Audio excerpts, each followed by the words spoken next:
बिहार में 2 चरणों में हुए रिकॉर्ड तोड़ मतदान से हर राजनीतिक दल को चौंका दिया। पर एग्जिट पोल के नतीजे ठीक वही हैं जो चुनाव से पहले जारी हुए ओपिनियन पोल का अनुमान था। 11 नवंबर को चुनाव के बाद जारी हुए अधिकांश सर्वे एजेंसियों ने बीजेपी जेडीयू वाले एनडीए गठबंधन को बहुमत मिलने का अनुमान लगाया। हालांकि 12 नवंबर को एक्सिस माय इंडिया टुडे ने जो एग्जिट पोल जारी किया उसमें दोनों गठबंधनों के बीच कड़ी टक्कर का अनुमान लगाया गया है। इस सर्वे में एनडीए को 43 और महागठबंधन को 41% वोट प्रतिशत मिलने का अनुमान लगाया गया है।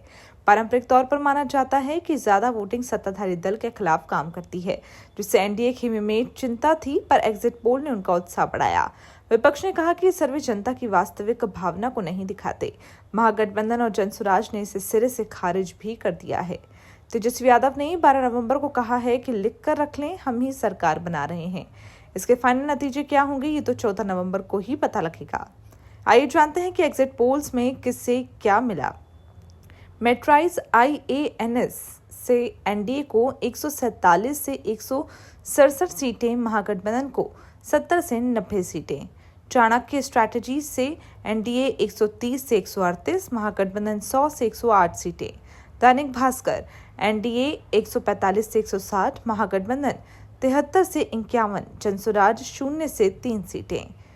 पी मार्क एनडीए 142 से 162, महागठबंधन 80 से 98 सीटें। टीवी रिसर्च एनडीए 137 से 152, महागठबंधन 83 से 98, जनसुराज 2 से 4 सीटें। AI politics news pinch NDA 121, महागठबंधन 119, अन्य 3 से 5 सीटें। इस पर राजनीतिक दलों की क्या प्रतिक्रिया है? तेजस्वी यादव 14 नवंबर को महागठबंधन की सरकार बनेगी। 18 को मैं शपथ लूंगा, काउंटिंग में गड़बड़ी हुई तो जनता जवाब देगी। प्रशांत किशोर जनसुराज पार्टी, बदलाव तय है, बिहार नया इतिहास लिखेगा। इस चुनाव का एक्स फैक्टर युवा और प्रवासी होंगे। अशोक चौधरी जेडीयू, एग्जिट पोल जनता की भावना दिखा रहे हैं, नीतीश कुमार ही मुख्यमंत्री बनेंगे। दिलीप जायसवाल बीजेपी, बिहार ने मोदी और नीतीश के विकास मॉडल पर भरोसा जताया है। पप्पू यादव कांग्रेस से सहयोगी, एग्जिट पोल हकीकत से कोसों दूर है। 14 नवंबर को असली नतीजा सामने आएगा। राजनीतिक विश्लेषकों का मानना है कि बिहार में इस बार जितनी वोटिंग हुई उसमें युवा, प्रवासी और महिला वोटरों की अहम भूमिका है, लेकिन इस वोटिंग पैटर्न का किसको फायदा पहुंचेगा ये कह पाना मुश्किल है। अब सबकी निगाहें 14 नवंबर पर टिकी हैं, जब साफ होगा कि एग्जिट पोल सही साबित हुआ या बिहार ने एक बार फिर सबको काफी ज्यादा चौंका दिया है। पटना के इनपुट के साथ नई दिल्ली से हमारी खास रिपोर्ट।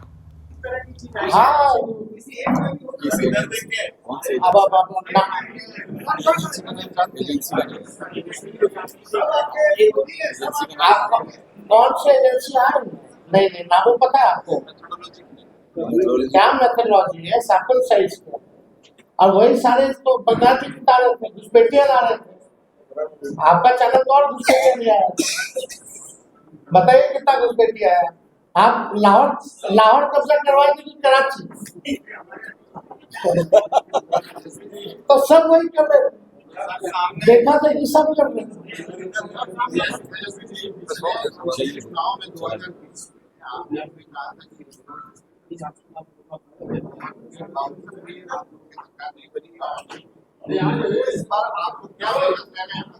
इस बार जनता एक पांव पे खड़ी है, वो जवाब देगी अगर बेमानी हुआ।